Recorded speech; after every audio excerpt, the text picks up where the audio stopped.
نحبوا ونقولوا باش تكون يعني في مستوى واحد. المرأة الريفية لازم لها يكون لها حق كما المرأة اللي في المدينة، يعني يكون لها حق حتى هي كما أختها اللي تكون في المدينة.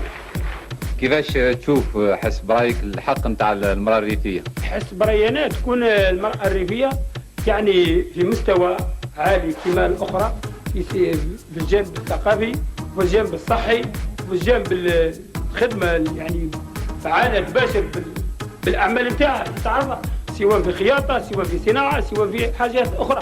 أو في اللي ظلوا مغمزين عليها وشادها ما يطلقهاش. لا هذيك لا، احنا ما نحبوش هذه. نعم احنا ما نحبوش هذه.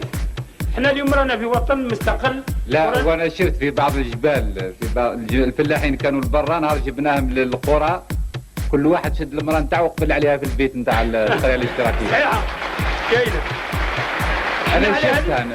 انا شفت هذه في قريه من القرى، مثلا في قريه تسمى ماهوش لازم نذكر مواليها ربما الفلاحين يغضبوا. احنا يعني كاقتراح ونقدم فيه ونقول باللي يعني هذا الشيء هذا ما يكونش. خصنا نحيو لها الضره كذلك. نعم نحيو لها الضره.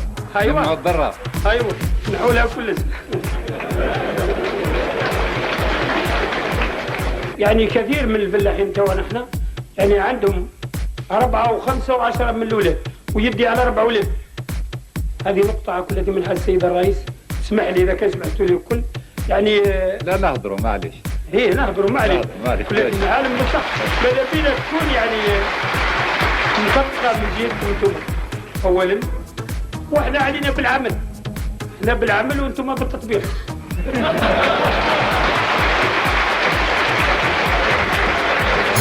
नहीं